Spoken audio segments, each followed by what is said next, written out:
This is the Conrad Alert. Civil defense information will be broadcast at 6:40. West of the Rockies, you're on the air. Hello. Y2K, how can we prepare? Stop a few of their machines and radios. Throw them into darkness for a few hours. We are fighting for our lives. My family must survive. Food for 5 years. 1,000 gallons of gas. Air filtration, water filtration.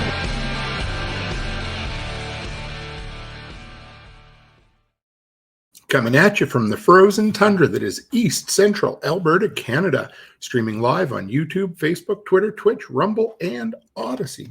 Welcome back to the workshop where we create community, find freedom, promote preparedness, and share success.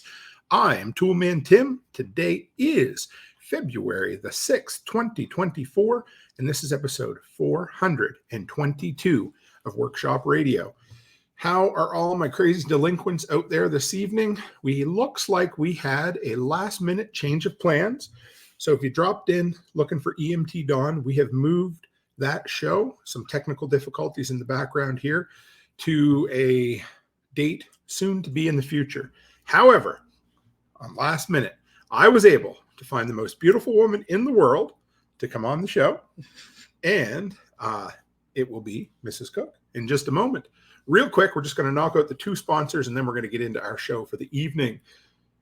Number one, Homestead Ham Radio, Two Chicks Homestead. Yes, they have a podcast. Yes, Nate is a ham radio expert, and yes, he's willing to help you out with what he has in his knowledge base. So give them a shot. Check them out at Homestead Ham Radio.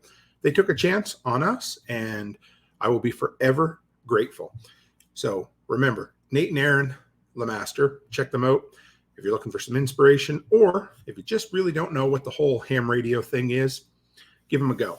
And number two, A Farmer's Kind of Life, Amy Dingman. She was our second sponsor we ever had here. And you know what's really neat? All of the sponsors are people I've met in real life and who are friends of mine. So give her a go. She has cut back on the amount of podcasts she puts out, but her content is incredible. So if you're looking for somebody to tell you how it is with a smile on their face, give Amy a go. Give her some support. And if you like getting old-fashioned newsletters in the mail, sign up for the Farmers Papers. I get mine every single month. So with that, I'm going to turn it over to Becky, and I'm going to bed. Hey, baby, how are you? Good. Good. So we are, in case you're wondering, we're not at home. There's no black screen behind us. Where are we today? We're in Lloyd. Where's Lloyd? Lloydminster. Lloydminster what? Alberta. Yes. Saskatchewan. Yeah. Because like if you walk out the hotel, walk across the parking lot, and just cross the road, you're in Saskatchewan. Yes. If the weather's warm enough and the wind's blowing in the right direction, I could actually spit into Saskatchewan Pretty from much, here. So yeah. So what have we been busy doing up here? Well, I'm at the new daycare. Building our empire, right? Yeah. Yeah. How's that going? Good. Yeah. I just want to throw out this comment while we're started here. So Chris Dixon said, well, hey there, Becky, and Becky's man. Thinks he's funny, doesn't he? Yeah. My bitch. No. That's me, all right. We've been saying for a while that, Jesus, you haven't been on. So if you guys don't know how this works, I have to book a schedule with her ahead of time to get her on the show. It's like 6 weeks out if I want to get her on. So that's why she hasn't been on in a while. It feels like it. Yeah. Oh, my goodness. Yeah. It has been a while. I don't know if you've been on in 2024 yet. Oh, no, definitely not. I think the last one was it when we were on the road, or did we do one when we got back? It was before Christmas. Yeah. Yeah, I can't quite remember. Life has been busy, hasn't it, darling? Oh, yeah. It's been. I have been a little bit absent from social media. I mean, I'm still there, but not like I normally am. I'm not in the Telegram group as much as I'd like. Life is really busy right now, and it is. It's stupid busy right now. Tell us a bit about, so everybody wants to know. I mean, we've talked about Busy Bees and how the expansion's going. Chris Dixon says celebrities are hard to pin down. Right? Yeah. I get it. That's why I'm here for free. Like, she has a hard time getting me on her shows. I should require payment up front. Yes. Well, we'll work on it. I can see what I can pay you later. How's that sound? No, I require cash. I'll take you out for dessert. You want to go for something to eat? No. Yeah, we're already in the hotel room. So, yeah. So we're at the hotel, and this has kind of been a way of life for the last little while, hasn't it, for you especially? Yeah, pretty much. Yeah. Last week I was sick, so I wasn't up here quite a bit. made her take some days off, right? Yeah. Yeah. Well, I ended up getting bronchitis again. Yeah. So it's like, I had to take some days off. But we went to Edmonton for the volleyball tournament. And instead of going home, I just drove from Edmonton to here, and I'm going to be here till Friday morning.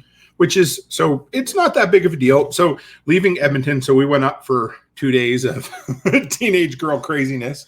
It was a 660 team tournament, which was great. We had a lot of fun with it. Actually, it was a really good time, wasn't it? No, it was fun. I could maybe do without getting up at 6:30 in the morning, but it's one of those things. Never. Next time I'll let you sleep in. You can come to the second game of the day. Yeah. Oh, 6:30 in the morning is a little much on a Saturday and a Sunday for me. But it really is. Yeah. So we ran all week, tournament, basketball, volleyball, the whole week. And then we went straight to the city for the weekend, which was nice. We went Friday, Saturday night, get a little precious metal shopping in and a couple of meals out, which was nice. Hotel wasn't bad. And then, yeah. So the hotel could have been a lot better. In case anybody wants to know, Becky and I, except when we're down in the States, tend to travel separately at this point, don't we? So apparently, didn't know this, folks, but if a husband and a wife take separate vehicles to events, it means they're having trouble in their marriage, right? So I didn't know this. I knew if people start walking, it means they're having marriage trouble or something. I heard that. But anyway, so apparently that's the story. Apparently that's the story. Yeah. So anyway, we have to take separate vehicles because sometimes I have to run home to anyways. Well, no, we take separate vehicles for the simple fact is that, like, if we're traveling with the girls or we're doing something, and like say someone called and said, "Hey, my basement's flooding, the pipes burst," and you have to run back to Provost, which is about a 3-hour drive. I instead of packing up the girls and hauling everybody back when we're supposed to be up here or like up in the city, we can stay and we have access to a vehicle. Exactly. And that's what, and it's the same thing with me with the daycare. Like if someone called and say, "Hey, guess what? Your daycare's on fire," and I have to run home, it's not leaving you without a vehicle. And it's not like, and I know, and it was Charlotte's volleyball tournament and she would have been devastated. Right. So, and it's just, and of course, and then me going to Lloyd, it made it a lot easier. Chris Dixon had a good comment here. He said, "Oh boy, it's true everywhere. We take separate vehicles and show up at different times. You should hear the rumors."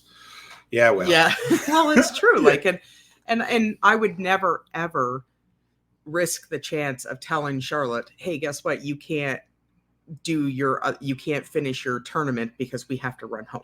But you know what else? What was great about it was, and you know this, of course, and I'll explain to everybody else. But when we left Edmonton, I took the girls home in a snowstorm. Mm-hmm. You got to head northeast. And I missed the storm. Yeah. And that way you didn't have to drive all the way home, then get up at the butt crack of dawn the next morning and head north to the daycare. So in a shitty storm. In a shitty storm, yeah. And so definitely the worst roads of the year. Yeah, oh yeah. And they weren't bad until I hit Lloyd. No. So I did pretty good for travel there. So we had fun. Yeah, we're calling this hotel room here Becky's personal condo. Because, it's about the size of my first apartment when I moved out. And actually, I think it's probably bigger than my first apartment. And you were saying that your very first apartment was on the 11th floor? Yeah. Yeah. So I'm just, and I know you know this, but for other folks to know where I lived, there was no building that was even half that height.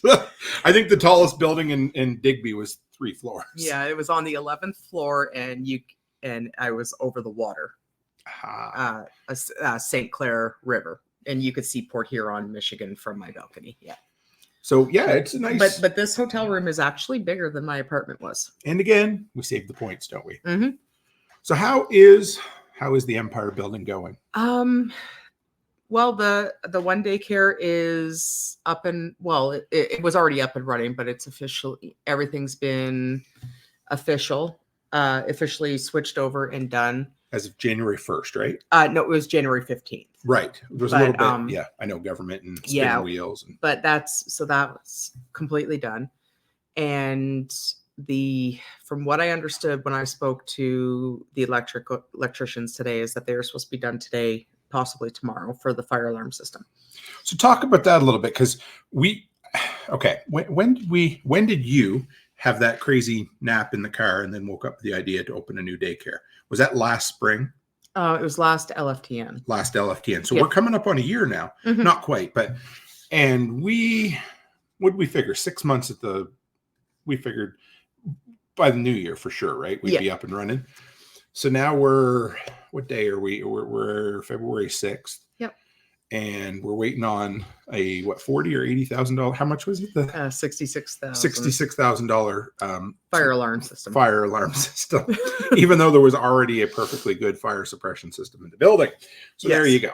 So governments at their best. Yeah, it's never enough. Which would have been fine if the electrician had got off their ass and started it when they said they were going to. They were supposed to start before Christmas. Around the 15th of December. They were supposed to start around the 15th of December, and they were supposed to be done by the middle of January. Yeah, January 15th. And now they're not going to be, they're going to be officially done the work tomorrow, but they're not going to be officially done until February 14th, 15th, and 16th because the engineer has to come down and sign off on a certificate, and they're waiting for some sort of elevator company so they can get into the elevator shaft. Because they never called the elevator company until this week. When they should have been called before Christmas. I do believe we had about 7 conversations with the electricians about that, didn't we? Mm-hmm. Yeah, so and my landlord is not too impressed with how things are going. So I came up with a good idea today. I'm going to share it with you, and I'm going to share it with everybody here as well.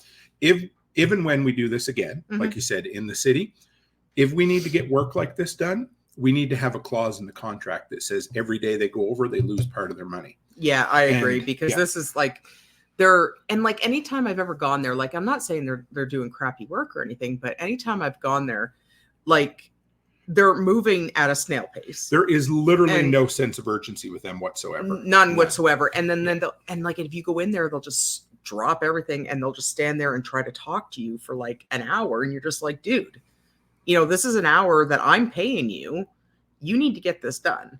And they just don't, there's no urgency. I've said it, and every time you ask them about, well, what's next, and in case you're wondering, the place looks like 3 electricians have been in there for the last month. I know, I'm not too impressed. It did look a little better today, so But anyway. Well, I called and I spoke to the head guy, and he said that they were supposed to be cleaning it up and everything today. They did a pretty good job today. I guess we'll see. So. Guys, so for those in the audio only, Hardway Homestead said you hired union workers. Pretty much. Oh man.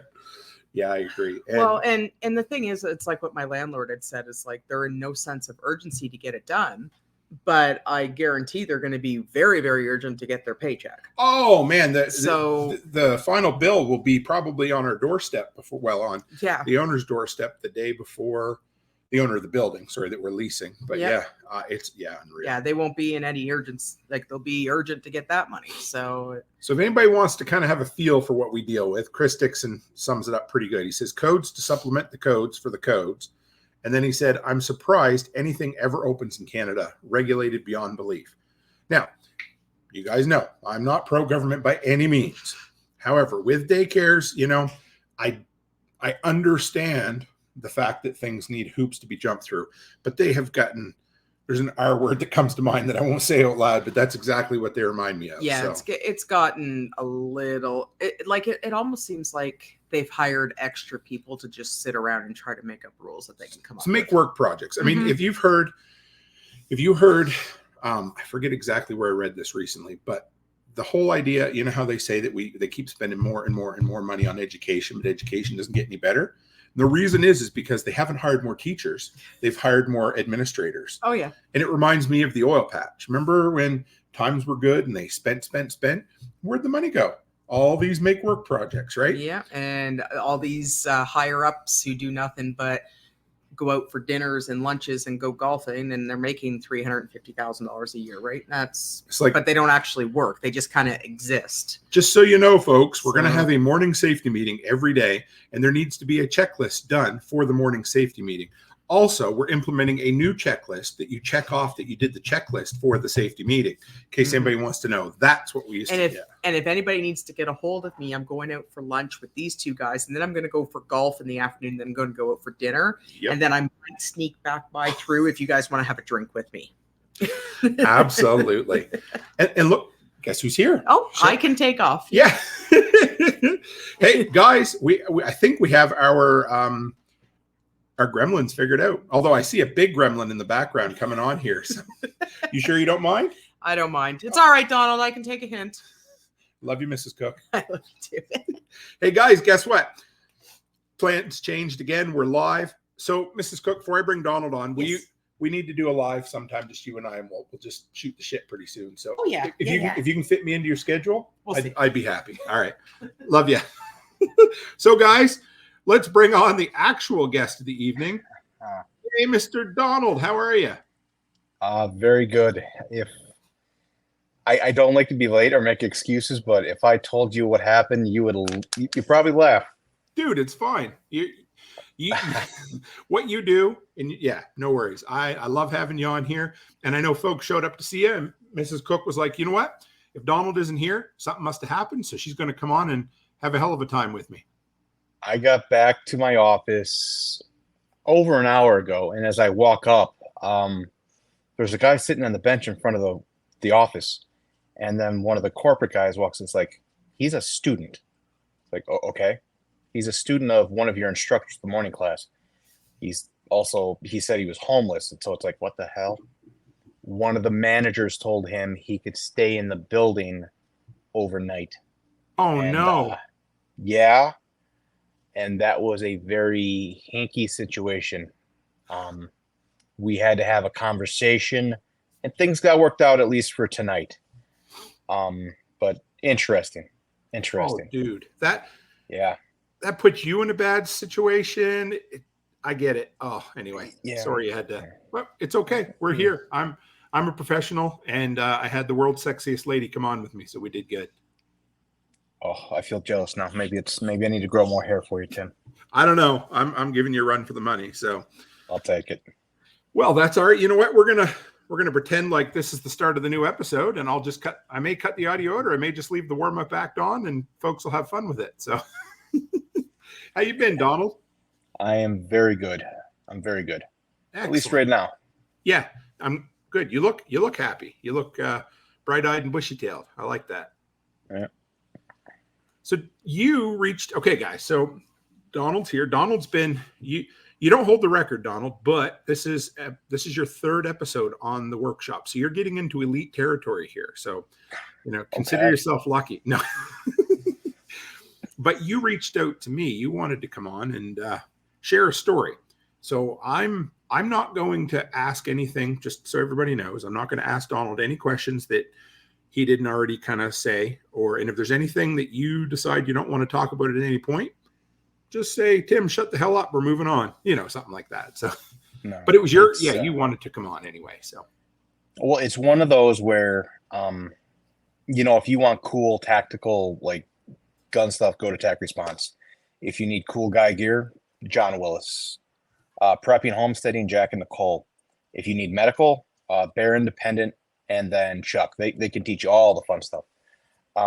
So trying to find my little niche and things like that, like I met people at Self-Reliance. I met you at LFTN. Was it 2021 or 2022? It had to be 2022 because 21 got canceled because we couldn't. Okay. The government didn't give us permission to leave the country. Lovely. And I found my tribe. I found people. I found family, not relatives. So just a little bit of background. EMT medic. Don't really work on the boo-boo bus anymore. Administrative role. I'm director of education for the company I work. I oversee 20 paramedic instructors. We have 8 classroom locations, and depending on enrollment, we have between 150 and 300 students. Dude. Yeah. Corporate life. If you would ask me 5 years ago why I'm here and where I got here, I never would have expected it. So leading up to that, I was still working the truck for a little bit and teaching before I took the director position. And I had one of those really bad calls. I mean, really bad calls. And it just kind of put me back on a path and spiraling down. So I've been on here before, and people have heard my spiel when it comes to, what the hell did I call it? I got rid of it. I let it go. Confessions of an Ambulance Driver. Yeah.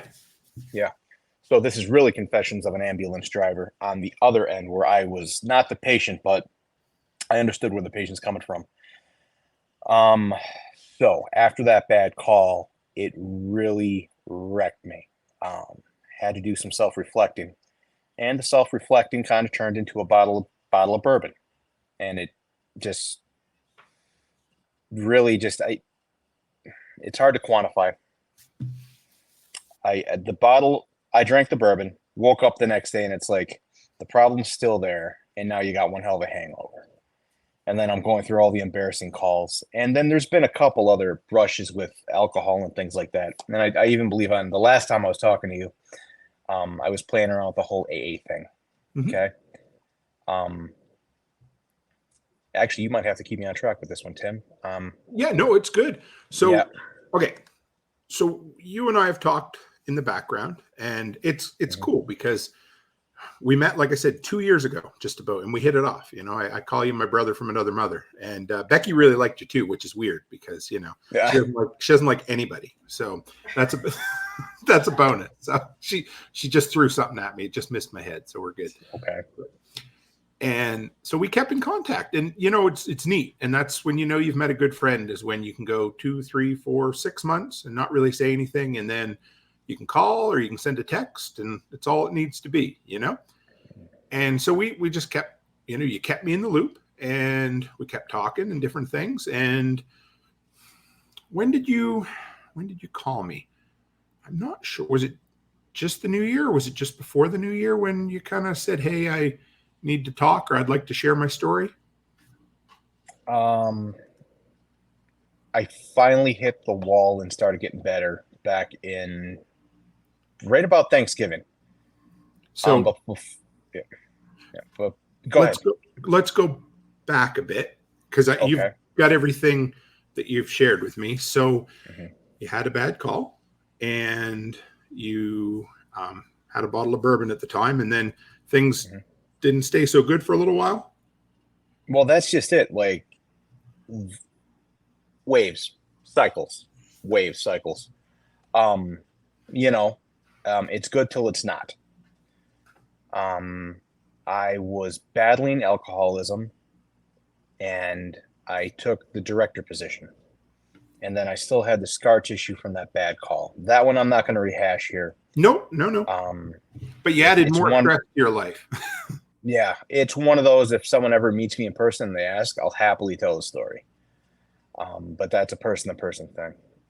So it's one of those things where it's not 9 to 5. Right now I've had 2 instructors leave, and I'm teaching 3 different classes along with everything else with this.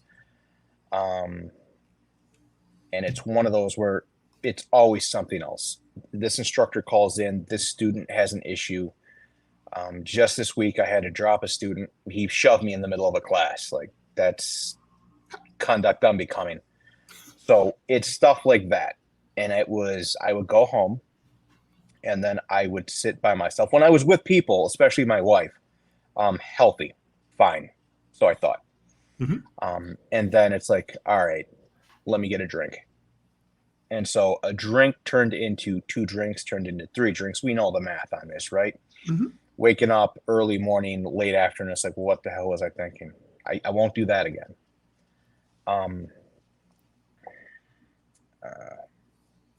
And it turned into a vicious cycle. It was one of those where it went from, I would go to work and I would teach a class, and then my coworker, I knew it was starting to get bad when he would go ahead and he joked one day. It's like, hey, Don, we should have an office bottle. I'm like, you know what? That's a really good idea. Let's do that. And I gave him my debit card. He went and he got an office bottle. And then it turned into, you know what? I have an office bottle. Let's have a bottle in my car. So I had rum in the office. I had tequila in the car. And I alluded to it in the notes. When I was teaching the class, instead of the content of the class of which I was teaching, it's more, can't wait till I get a break and I go into the office because this is a bad day. I need to take a drink. Or it would turn into not just have a sip of the bottle in the car with friends. It's like Class is over, going home. No one's around. Let me take a little sip. Okay. And it got to the point where it got interesting because I had a CPR class full of paramedics, full of nurses, and I was completely wasted.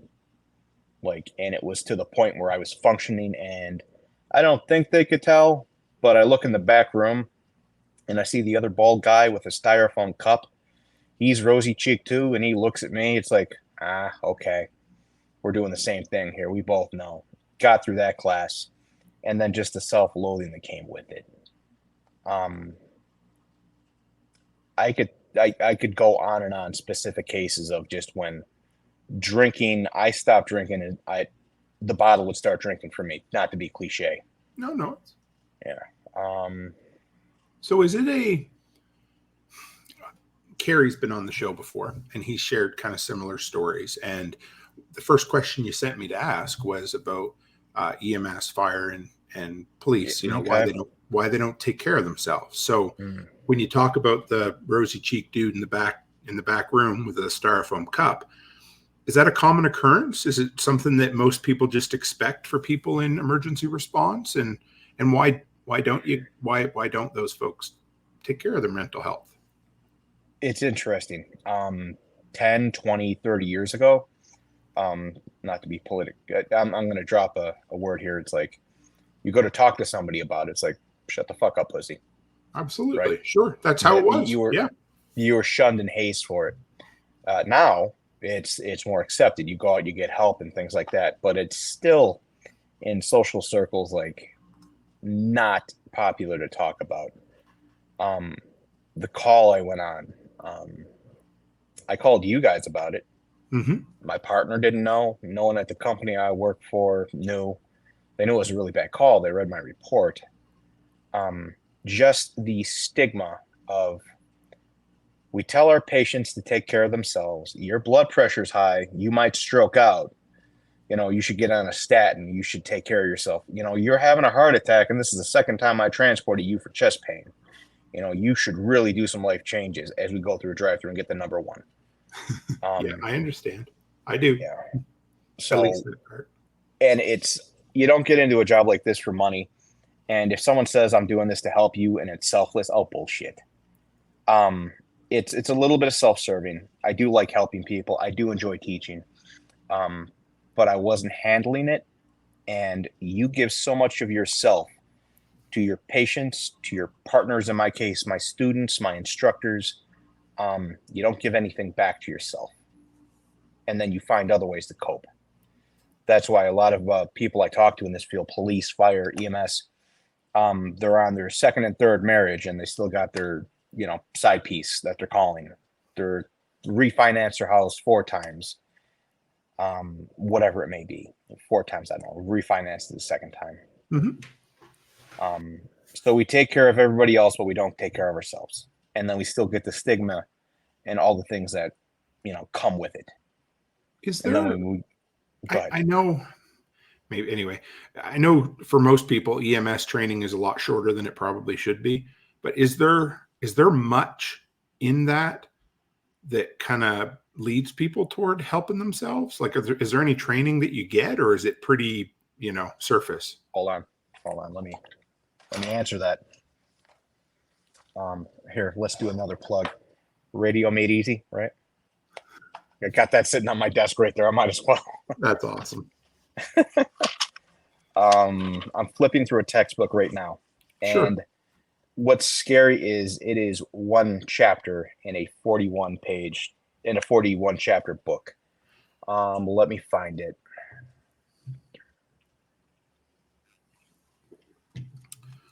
And speak of the devil, we have Homestead Medical. Chuck's in here now too. So, and he's one of the people I reached out to around that time. And he let's just say he kindly put boot the throat when it came to a conversation. I reread Chuck, you're listening right now. I reread your messages probably 100 times when it came to the topic we're talking about right now. He's another one of those guys that will smile, and he seems so unassuming, but he 100% will tell you exactly how it is. And I love that about him. So I don't think I'm going to find the chapter. Let me do one last look through.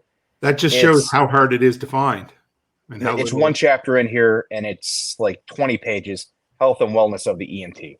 Right. And then here's the textbook, right? How big is a sumbitch? And it's one chapter in here on how you should take care of yourself. And we don't do it. We have the resources that we don't use. We have the training that we fall back on for people, but we don't take care of ourselves. So my daughter went the other day. We went to a nutritionist, and this nutritionist, without judging, didn't appear to take much of his own advice.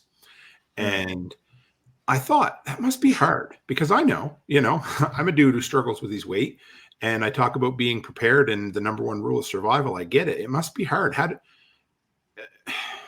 It's weird where that dichotomy comes from. You're so busy taking care of everybody else that you just don't bother. Is it? So okay, maybe go back a little. You're saying how most people who go into being a paramedic don't necessarily do it out of selfless reasons. Do a lot of folks kind of dig the adrenaline? Is that where it comes from? And it could be. And you just want to keep on that high all the time? Is that maybe where it comes from, or what do you think? EMT, EMS, it's there's definitely adrenaline junkies. Like, there's calls that will go on where it's like, I want to drive lights and sirens. We really don't need lights and sirens. Every call has to be upgraded, has to go to the closest hospital or trauma center. It's not really a thing.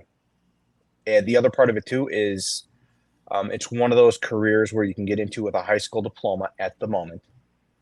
And then you can start working, and it's not great money, but you can definitely live off it. And the longer you do it and the more credentials you get, even without a college degree, you can definitely support yourself. My brother-in-law, he is a 10-year plus CFD medic, Chicago Fire Department. Okay. He's got a very nice house, a lovely family. He's killing it. And it's where all his other family members got into it. It's like they're nurses, they got college degrees. And here's this guy, he's got a high school diploma and a certificate from the state of Illinois. It's like, congratulations, you're a paramedic. Go save lives. Yeah. So he's go ahead. So you're dealing with what you were dealing with, and you had the rough call and you were self-medicating, and then you decided for some reason to start teaching and take a big increase in responsibility. Why did you do that? You know what? It was free therapy. Okay. It was free therapy. I could tell a group full of 18 to 25-year-olds, and I'm 37. Okay. And they're just hanging on every word I have to say. It's like, this feels good. This is where I need to be. And then it gets a little bit older. And then it turns into, it's like, okay, I'm telling these kids this, that, and the other, putting the emotions behind it. It's like, just 20 feet away from me is that bottle of, as I look over at the other desk right now, where it used to be. It was free therapy, and it was one of those things where it got me away from the ambulance long enough where I didn't take care of the problem. I just forgot about the problem. That's fair. Until it resurfaces. Sure. When a student asks, like, this is not one of my pet peeves, but it's one of those I got to explain to the students. When they ask, what's the worst call you've ever been on? And then it turns into, it's like, that's a loaded question. Worst call I've ever been on is one where I didn't get to eat lunch. And then they look at me sideways, and then I got to give them the rationale. It's, I'm a fat guy. I like to eat food. And then I give them the real reason. When you ask a first responder, what's the first call you've been on, or anyone that works in that kind of a field, you're asking them to relive possibly one of the most traumatic events in their life, or having to think about what their patient went through, It reminds me, of course, I was too young and innocent to know better, but I used to ask my grandfather all the time. I was 5 years old, 7 years old. I wanted to hear cool war stories. I wanted to hear about the guns and the shooting and all that. And I didn't know any better, and it's the same. Like, I remember being in my early 20s and asking a firefighter one time, I said, are are you keeping busy? And he damn near killed me. And I was like, I didn't mean anything by it, but he was like, you don't ever ask her, he was kind of superstitious, but also, so, it's tough. You don't realize what people have gone through and how quick, because we're really good at compartmentalizing things, right? So you can take that trauma and you can throw it down in, and if you stay busy long enough and you're running this way or that way, well, it's great. As long as nothing reminds me of it, I'm cool. But as soon as somebody says it, that could ruin your week, your month, like you could be hooped for a while. Well, you even said it. It's one of those times where if you got 100 things to do, that's great until you accomplish all 100 things. And then you got that alone time. And you just sit and ponder it and think about it. The list of regrets, would have, could have, and should have, right? I think we all got those. Just how we handle it. And at the time, I wasn't doing the best on it. So you tinkered with AA for a little while and didn't particularly care for it, hey? Without going negative or anything, because everybody, the different things. Yeah. There was a program I heard about from Mike Rowe the other day on his podcast, and I can't remember what it was, but it was different. And he wasn't slamming AA either. He was just saying people need different solutions. Yeah. That was one of the things I learned in AA. They call it their program. So I had to figure out my program of what worked for me. Going to AA in a meeting, initially, like teaching, it turned into therapy. And these guys around me really understood. But the first thing I noticed in the first couple early meetings was like, hi, I'm an alcoholic. And then they're talking about they're also addicted to substance, narcotics. Okay. Like, shit. Like, I work on an ambulance. I think probably like less than 100 feet of me, away from me, I got fentanyl and shit. Just because of what I do and where I work, it's like, could that happen to me? And then the meetings progressed, and it's one of those, it really depended on the meeting. There are one or two I went to when I was on the road that were great, that were really great. Other ones turned into, it seemed like more of, depending on the length of the meeting, the length of the time they were sober, a badge of honor. And someone that was new was almost told to just sit back and listen. Don't share your story. Just sit back, listen until you get your training wheels off. Oh, wow. Let the people handle it. And then other meetings, it was just, they followed, let me see. I got all the books today. There's somewhere. 12 steps, 12 traditions, all that stuff. But it didn't seem that they were content with the sobriety. They constantly had to be, woe is me. I am nothing more than an alcoholic. I didn't like those meetings because, I'm not just an alcoholic. I'm a person. I got skills. I got, There's a few folks that I've met that have come out of the AA system, and each of them have that same, it's almost like, and I'm not saying I've never struggled, with alcoholism or anything, but it's like they'll never get past it. It's all, and I get it. They have to beat that back all the time. I understand that, but I've met a few people who are miserable former alcoholics, and they, like you said, they wear it as a badge, and they almost beat you over the head with it. Yeah. And I didn't want that to be me. So I did the meetings for a while, and I did the whole sponsor thing. And I will say this much. I'm not bad-mouthing it. For the people it works for, keep doing it. Yes. Keep doing it. But you got to find the right support. You got to have your ducks in a row, get the right sponsor, and then just work your program. It wasn't working for me. Maybe if I would have tried another meeting or kept plucking at it, maybe. But I found another way that worked. And it's weird. Tell me. I love it. For me, I was scrolling through TikToks, and I forget his channel. I should plug him. He's great. He's talking about, you are no more so, if you've been sober 100 days, and on day 101, you take a drink, and day on 102, well, you still have 101 days sober. Yes. 1 day of drinking does not take you back to square one. And that's kind of where I was having some issues with alcohol, AA. My sponsor was telling me, and this was one of those things too, where I didn't get quite as bad as he was. He was telling me, it's like, yep, I was on my hands and knees. I couldn't function without drinking. It was one of those. Now I got a year and a half, and I've got over, this many decades of drinking. It's like, I get it. I don't. And it was one of those, like, where it's like, you need to sit back and listen. Okay. And I tried that. And then it kept coming back to me. It's like dry versus sober. Okay. I had to figure out the dry part. Dry versus sober. Go ahead. Yeah, just going to expand on that, because this was when you sent that to me and we were talking about it. I could probably kind of guess, but in this term, what does that mean? When you're not drinking, you're dry.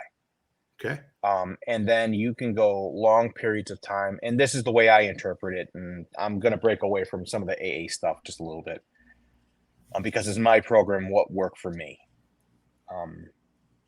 Dry, I was going for long periods of time until I didn't. Dry was one of those where I was still under the mentality of, I can't drink anything ever again. Well, that's kind of true, but at the same time, it wasn't working. And I would slip up. And I didn't get as bad as my sponsor was saying, but I got to the point where I was dry, and then I would just drink myself into oblivion. I would binge. And that's one of the other problems with AA. They really don't care for, at least the meetings I went to, it's like, if you binge drink, that's not really alcoholism. But binge drinking started leading me down to that process where it's like, I started, I wouldn't say so much the physical needs, but I felt it when I didn't have it. It's like, oh, damn, And then once work was over with, I went right to a bar. And I was starting to go to bars, and then it's like, okay, I'm not dry anymore. Now I'm drunk. And I was going to these places and doing these things. And I started running with not the wrong crowd, but just that group of firefighters and stuff. That was their thing. After work, okay, we're going to hit up this place. They close at 2. We're going to go to this gentleman's club over here. We're going to drop our paychecks. Then we're going to go home to our second whatever. And I was doing it. I will admit that fully. But you're married and still married to your first wife, right? Only, yes. Yes, only wife. Yeah. And it got to the point where it just wasn't at work. It was one of those, it was coming home. And I married a goddamn saint because I'll be honest with you. Like, I never stepped out or anything like that, but I don't know how many women could tolerate their husbands going to a strip club with, single firefighters. It's like, here I am coming drunk out of my mind. And it's one of those, like, they're not only are they doing that, but it's like, little baggies of stuff and dollar bills rolled up, that kind of a thing. Never touched it. No. But it's like, if I do this long enough, I will end up like those people in the meeting. I won't only be alcoholic, it'll be narcotics. How long until I let my guard down and I do a little bump, a little rail, right?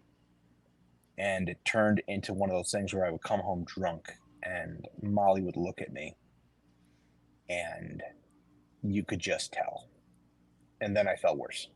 Sure. And I never want to be the victim. So it's like, shrug it off, fine. Wake up the next day, realizing what I did, coming back down to a low, and then here's dry again. Okay, 24 hours, 36 hours passed. So all the liquor in my system had been processed. And it's like stress at work, still shameful for what I did 48 hours ago. And I end up at the same bar, and it's like, order the drink. And the entire time I'm looking at this thing, it's like, I know I shouldn't drink this, but I need to drink this. And then it goes down. And then you hate yourself as you're cutting up with your friends that you're, buy around, they buy around for you. And what really kind of kicked home for me, it's like, if these guys and gals at the places I'm hanging out and doing things. You know, this is the highlight of their day, night, and I'm seeing here as constantly as I am. Yeah, it's all a facade. You know, one guy tells me, it's like, yeah, I own restaurants, I own this and that. And it's like, you're here getting completely inebriated, wasted. It's like, here I am. I got to be to the office at 9 o'clock in the morning, up at 6, and it's now 2 o'clock in the morning. So the amount of times when I would wake up and get behind the wheel, and it's still in your system. So I was technically driving drunk. Sure. On my way to work. The only saving grace was I was administrative, so I'm not on an ambulance at that point. It made me feel just a little bit better about it. So dry was when I wasn't drinking, and then when things get too bad, I would drink again, and then again. And it was a vicious cycle. And I felt better with the first 2 or 3 drinks. And then after 6 and 7, I felt horrible. And then after a 12 and a 24, what do you really remember at that point? And then dry kind of happened. And then I was on, it was, when did I text you, Tim? I can God, look. what was the date? Yeah, that's going to be an important thing with this story. I got a missed call from Donald. Yeah. I realized, like, crap, it's time for the show. That's okay. It was January 18th. Before that, I think the all right. November 22nd. Okay, and I don't even know what Thanksgiving falls on. Yeah, it was right around there because before that was pictures of you and I at the bonfire in September, and then you messaged me just filling me in on what was going on. Yeah, I was drunk and in an Uber, and on my way to the strip club to hang out with the firefighters and shit, and I realized it's one of those, like, I can deflect this for a really long time, but you're an alcoholic. You've toyed with the idea. You said you are. You decided you weren't. And you're just doing the same thing on repeat. And then what really, really drives me nuts with it is I know because of what I do and my job, I know how it affects the body. Sure. How that first bit, it gets absorbed through the bloodstream, your liver, the time it takes. And then as you're going, you wake up the next day, and I know why I have a hangover. I can, like, picture the diagram from class, like, this is happening here. This vessel is, it's like, this is why I'm hungover. And then it's one of those, like, hair of the dog. Okay, this is why this doesn't actually work, but it works. And then when we do those ambulance transports, the patient's going through withdrawals. And I got to the point where if I didn't have a drink, I could feel it. But I wasn't to the point where I was having the DTs, delirium tremens. And how many patients I've transported from, hell, I'll give you an ambulance story. Confessions of an Ambulance Driver still exists partly. We had a patient that we were picking up from a rehab facility. His blood alcohol was even more than they can handle. He had to be transported to the ER to be medically managed for that to come down. Wow. Yeah. And then he had barbiturates. He had everything. All the tox screen was like a goddamn Bible. And yeah, it's like, I'm doing all this, and how many patients I've seen with DTs, with withdrawals. And now I'm starting to experience withdrawals if I don't have a drink. And then it's like, when the little corner guy knows, like, here's an airplane shooter, I'm just buying a monster. Yeah, this airplane shooter's on the house. Like, motherfucker. Okay, big tall can monster. Take one sip and then bloop. Yeah. I'll tell you what. This is how you know when you you're not hitting rock bottom, but you figure it out. If you want to keep your beer or your bottle of insert stuff here from freezing in a cold car, you only have to put it in a cooler And then as long as it doesn't get like 20 and below, it'll be cool, but it won't freeze. And when it gets super cold, just throw a hand warmer in there. It keeps it just warm enough where it doesn't freeze. That's how you know you've got an issue, when you come up and you figure out stuff like that. It's ingenious. I understand. Yeah. So was it the moment in the Uber? Was that the moment? Yeah. Yeah. The level of self-loathing, but still going and doing it. And then I was there for probably 5 or 6 hours. And then still went to the bar. I was in the middle of the Uber on my way there when I text you. And it's one of those, like, did my thing, and then just, I don't know what hit me. I was feeling it on the way there, and then when I'm there, it's like, this isn't right. And they were still there. They closed out the place. I went home in an Uber. I didn't drive, of course. That's about the only thing I did right with what I was going through. About the only thing. Did the walk of shame, got up the stairs, and I don't know if it would have been 1 more time, 2 more times, or 10 more times. I know when I walked up and Molly could smell it on me, along with the perfume and all the other bullshit.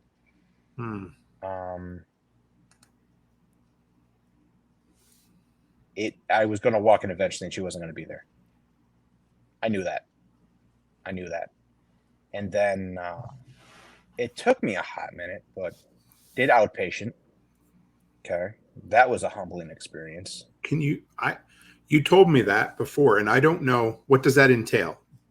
Go into little or as much. I went to rehab, pretty much. I had to, because me doing it by myself wasn't working, AA wasn't working. I went into outpatient therapy. I went into outpatient services rehab, and that was interesting, because that's all walks of life, and everyone from everywhere. We're talking from 18 to 60s. And then everyone had a story that was different but similar. They teach you some coping things. You go through all the process. And then got out of that. I'm still working. And then here's the worst and kind of maybe funny. I don't even know what it is. My employer never knew. And if he did, never said anything. Wow. It was just one of those, like, if I were to tell you I was that good at hiding it, no, bullshit. In my mind I was, but no, people could tell, people could know. Because they ask me now, it's like, you look a lot better. It's like, yeah, I'm sober now. Really? It's like, oh, thanks, you jagoffs. So after that,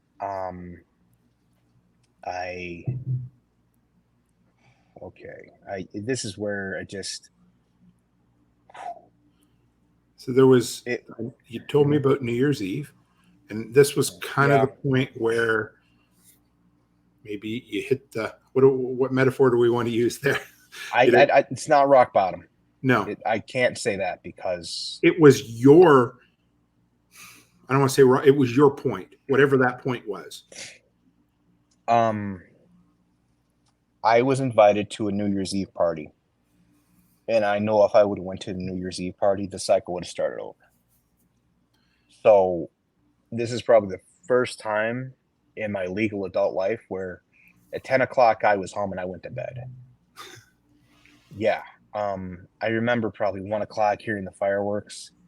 And then I woke up the next day, like 8, 9 in the morning. I stand up out of bed. It's like, holy shit, you're not hungover. Like, this is sober.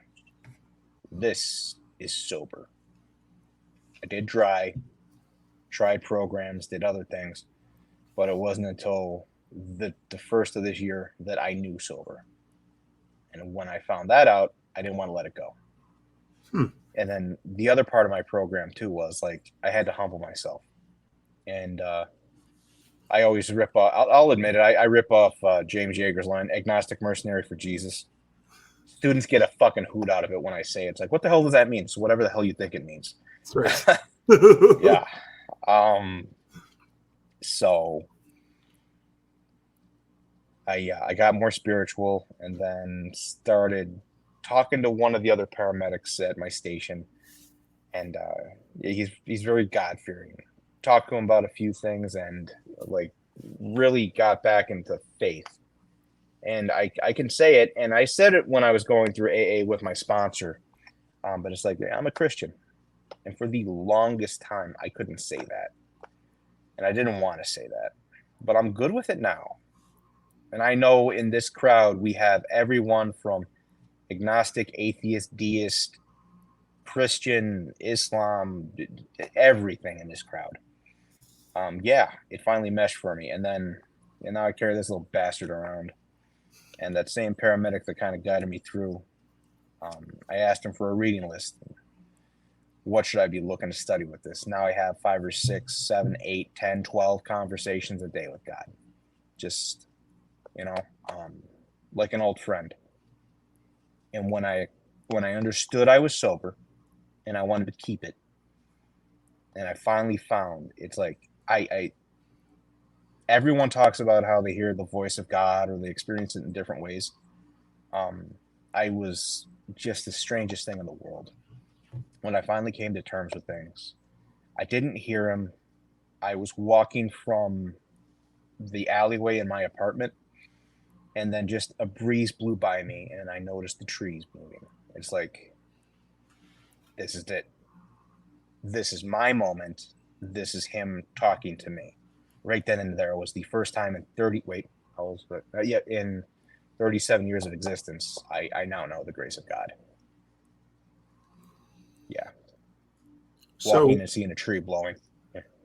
That's okay. Whatever works for you. If that's the moment. So you went from an Uber to waking up sober, not just dry, but sober on New Year's Day. Mm-hmm. And you had your moment with the wind and the tree. Mm-hmm. What all brought you there? Where did it, what was the short journey from the Uber to right now? What's kept you there? All of it,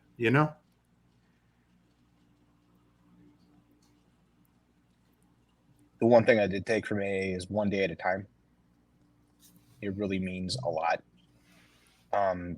Because when I wrote you about this show, it's like, yeah, by LFTN, I'm going to have 119 days or whatever the hell it is. And right now I've got 36 days, 37, because, and I'm not counting the days. It's more of a, just how do I amp? One more day, you get up, you're not counting the day. You just know that the next day is the next challenge or the next thing to overcome, perhaps. Kinda. Yeah. And then just overall, this I actually got from my wife's uncle. He did AA for 40 years and he's a firm believer in it. Him, I still go to the open meetings just because it's a good thing. He knows he has one more drunk in him. He doesn't know if he has another recovery. Fair. When he said that to me, that kind of resonated. So, yeah, I know every day is going to be hell and be a challenge. It's difficult being around students. It's difficult working in the environment I do, because my day started at 8 o'clock in a Chicago classroom, and now it's 8 o'clock Central Time in Illinois, and I'm still in my goddamn office. And how easy would it have been for me 2, 3, 4 months ago after a day like this to go to my little favorite place down the way, say hello to my friends, and just vent about the stress and the bullshit, and then do the walk of shame and then cycle, repeat. Waves, ebb, flow, cycle. Do you how is Molly? How is she dealing with this at this point? Are you You guys talk about it at least, or not Kind really? of do, and we kind of do, and we kind of don't. That's fair. For her, one of the hard things was when I was going through it, and I'm going to these AA meetings, and I'm going through my periods of dry. I'd ask her, it's like, am I an alcoholic? And then she would be like, no, I don't think so. It's like, oh, okay, I guess I'm not. Fair. Yeah, you know, and then my corner guy with a monster and a plate shooter. I'm not an alcoholic. We talk about it now because the New Year's Eve party we skipped. We just went to her friend's birthday party, and that's the first party or social gathering I've been to since I've been sober. And I know that alcohol is always going to be around and part of life. It's just, it is what it is. And if I try to shield myself from it, it's just going to make it worse. So we went for this party, and everyone's pretty fucking wasted. Molly had a few drinks, and it was one of those, like, if you can still do this, you can't. And I left there sober still. Good for you, brother. Tested just about everything I had.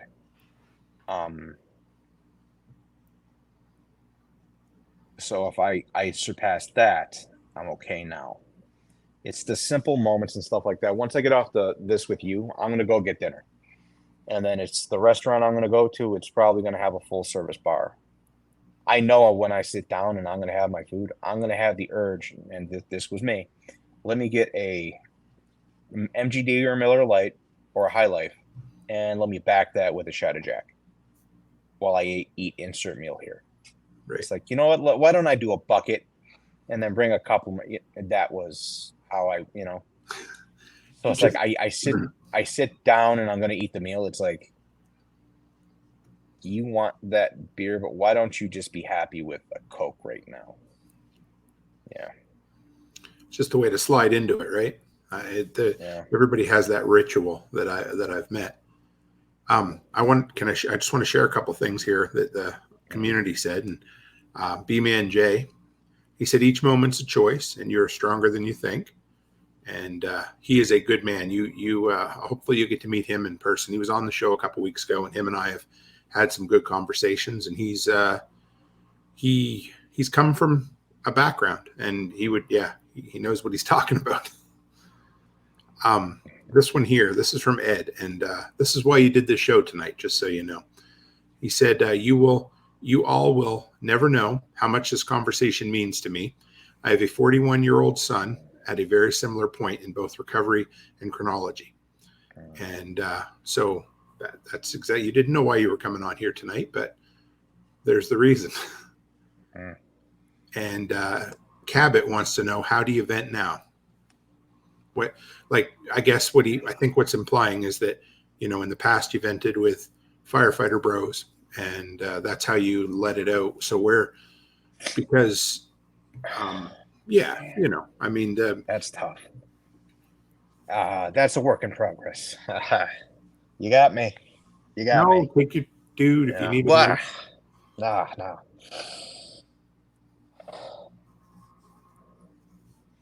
That's the tough part, because I'm trying to figure out that network. Well, you know, I love you. Yeah, but that's one of those things where it's okay. Prime example. I had a student in the class, and the fucker shoved me. We're doing hands-on demonstration, and he shoved me. And then another student reached out to me, and it's like, we feel unsafe in the class and the environment. He's a bully. He's done this, X, Y, and Z. And seeing how he's hands-on with you, probably about 5 or 6 of us don't feel safe. It's like, do I keep one student to lose 5? And then when I talk to this kid, he's a 19-year-old kid, and just talking to him, he's just got anger issues. Sure. Like, I'm older than that, and I can help you work through it, but greater good. So that was a fucking conundrum. and I talked to, I didn't have anyone to talk to about it initially. And it's like, fuck, bet you if I go to the bar, I could talk to my friends about that. I could vent, and then, you know, maybe it's karaoke night. And, you know, but I didn't. And when Molly got home, I talked to her. Good man. And it's one of those weird ones where we try to leave work at work and like home is home. There's even driving in here today to handle this. Just being able to talk to somebody, it's not there. It's not. I have 20 instructors, and they all need something or want something. And I got to be the guy that, you know, big, strong shoulders. Yeah, let me know what you need. We'll talk about it. And I can't talk to any of them about that stuff. But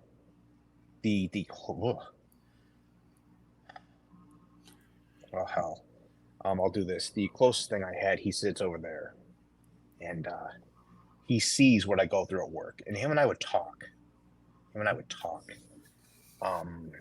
This kind of tears me up, and I don't think my sister knew what I was going through. My aunt did.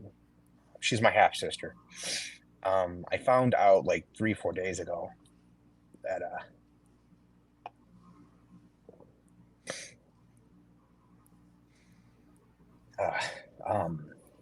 nephew by marriage, he committed suicide on Thanksgiving, right?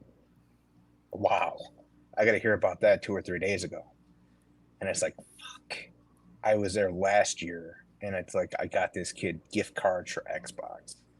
It's like, I went and I took my niece to the last, the blue people in the water.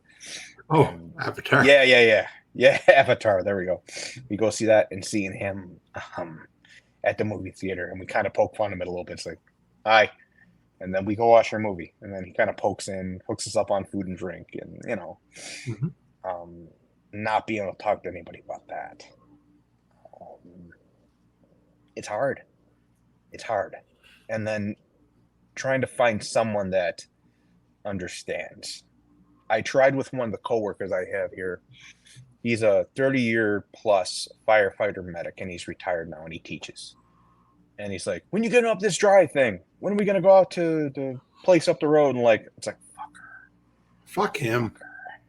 He's a good guy. He just doesn't understand it. Whatever. He's not your good guy. I'm going to tell you that right now, brother. You need to stay away from him. Yeah. Well, I'm going to keep him on the payroll right now. That's fine. Yeah. So it's like, fuck. Yeah. Well, you've got Molly. That's a start. You've got your the brother there that give you the Bible. I bet you he'll listen. Yeah. Listen, and you can call me anytime, as long as you don't mind. You know how it works, right? The pigeons. It takes a while for the pigeons to get the signals to Canada, so yeah, it's a bit of an issue, you know. But yeah, you're heading in the right direction. You just did not expect that last question. Was ready for just about everything else, but that last one, damn. Homestead said to keep your shit together, Don, and you know what I mean. He's a motherfucker. God damn it! A little compassion, you son of a bitch. I want to share this one. Cabot said, "Love you all." He said, "Sorry, I've asked bad questions," and that was not a bad question that he asked. No, it's not a bad question because it makes me reflect and think.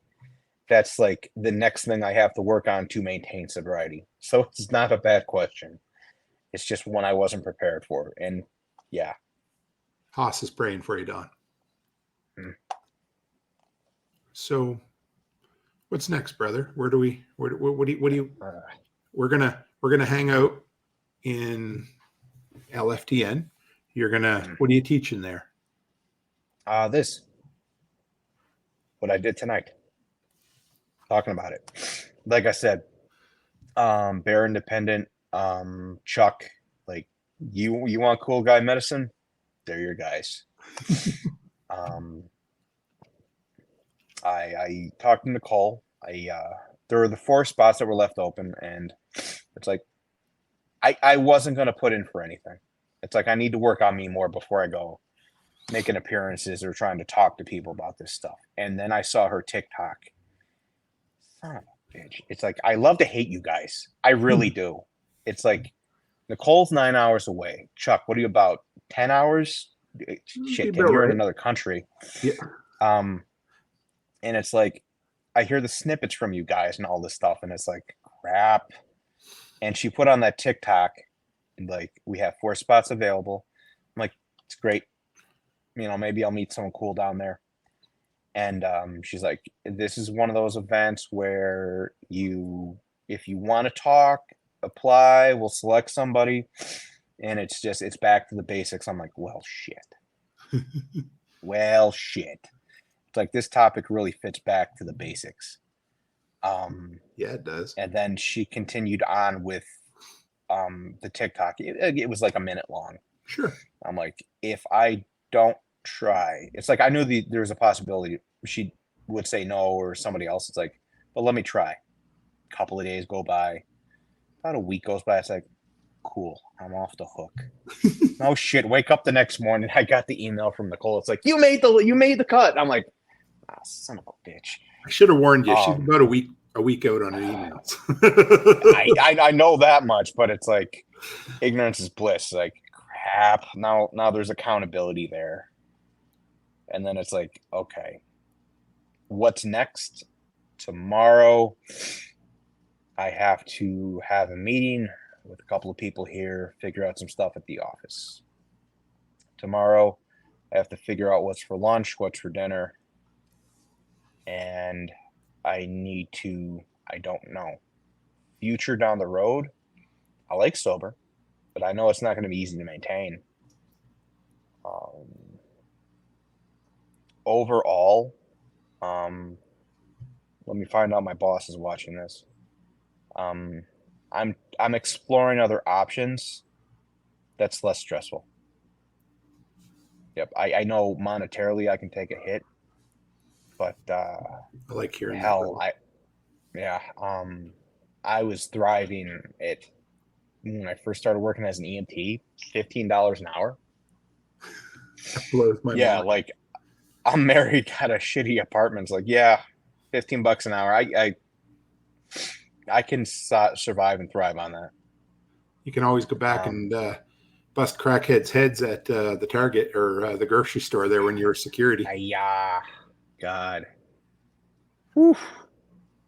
That was a trip and a journey. Dude, anyway, it wasn't that long ago that we met, but I when I met you at LFTN, it all clicked, because that's when I met you, I'm like, oh, I remember the stories, because you were on Nicole's, I don't know, 3, 4, or 5, whatever it was. And you were talking about the craziness that was COVID at a grocery store, because you were still working some security there, weren't you? Yeah. I was a security manager for 2 grocery stores in Chicago, and like by the Red Line, Chicago. So if you know what that is, that's like high crime, high theft. Like, they'd come in, grab a case of insert liquor here, and then jump on the Red Line and then disappear. That was one of those jobs where you would think, as a private security guard, it's just, observe and report Paul Blart. No, I watch people get mugged. I watch people, Jesus Christ, man, like, everything under the sun. Like, everyone comes to the grocery store for food. I got cool stories working EMS. I got really fun stories working at a grocery store as a loss prevention manager. Like, holy shit. And the simple fact now that I can smile about, that says something, because there's some nights I came home and it's like, what the fuck is wrong with people? Yeah. I remember my best friend, he works in the grocery, and he lived in a pretty sketchy city for a while, and a crackhead went in and grabbed live lobsters out of the lobster tank one time and went running. Tell me, put him down his pants. He didn't. He just grabbed him and ran. And for whatever reason, the seafood manager chased him, and the dude pulled out a needle and stuck him with it. I know it's not funny now, but the guy had to, it was like company paid for HIV. The guy was fine. Nothing happened, but I don't get it, man. I don't. But you talk about maybe needing a change, and my dad, he'll be 70 this year, and he is a really, like, that dude is, anyway, about half the rules I live by I learned from him. And one of his favorite sayings is, a change is as good as a rest. And sometimes just making a change in your life for work or whatever is all it takes is to refresh your soul. And sometimes, we get caught in this stupid little hamster wheel that we're like, I can't live without this job, or they can't live without me, or whatever it is, and all it takes is just stepping off and going and doing something different. And it might be the one thing that you need to just kind of brighten your life, Yep. Not saying it is. Actually, you ask what's next. That's it right there. What's tomorrow or next year? That. And that's what I'm trying to figure out. God damn you again for making sense. Whatever. So what? I can put on a good show for. No, I'm just kidding. But yeah. So LFTN April, that's where you're going to be. Mm-hmm. What's the journey between then and now and then going to be for you? Just one day at a time, brother? I could tell you that, but I might be lying. I don't know. Yeah, that's fair. I always think back to when I'm driving in my car and how Jack talks about if you're a drone in the car driving to and from. Well, when I got into private EMS, like, that wasn't me. Now I'm there again. So it's like, what the fuck? Yep. So trying to figure that out, trying to maintain sobriety. And then here's a fun one for you. Maybe if you have a listener, let me ponder this for you. Now that I'm figuring out this Christianity, how do we tell and how do we know the difference of when we're serving ourselves as opposed to when we're serving the Lord? I'm not the one to ask that question, but there's lots of folks. There's lots of folks out there who can. And then I had that conversation with my good friend. And he's like, if someone can give you a one-word answer, or they said they can explain it, they're full of shit. Because there's no, that's a discussion question. And that's, I don't know. Now I'm rambling. It's okay. Now I'm rambling. So you shared your story. Are you cool with people reaching out to you to talk? Yeah. Yes, I am 110%. The best way to do that is I no longer have the domain. I got rid of that. Oh, that's fine. And one of two ways. My email is donaldnyoung@outlook.com. Donald N as in November? Yep. Young at outlook.com. There we go, folks. And then that's going to be one of those where it's a little more formal. And I gave it last time. Let me give my new, I call it my business line. Okay. You have my personal number, so I put a little filter. If anyone wants to talk to me about anything, I mean anything. 708. Do you want me to type before you go any? Do you want me to type it into the comments as well? Yeah, go nuts. Okay, go ahead. 708-336-1944. 708-336-1944. Mm-hmm. You're a wild man. You know what? You know where I got that one from? James. More than once, like if you watch his old videos, the crazy fucker gave out his number. Wow. Like, and you could call him and he would pick up, like, just on YouTube. Okay. And a lot of the teaching I do is, well, there you go. Right there. From that man right there. Oh, hold on. My screen's small and my eyes are bad, but it's okay. Yeah, that's James Jagger. There we yeah. I don't have many decorations on my wall, but I do that. I will happily say I'm a proud alumni. And then the only other book that I keep close to me besides my Bible now is this one here. His book. Nice. And this isn't me plugging it.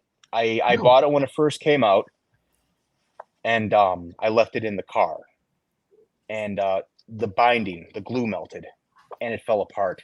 And then you talk about family versus relatives.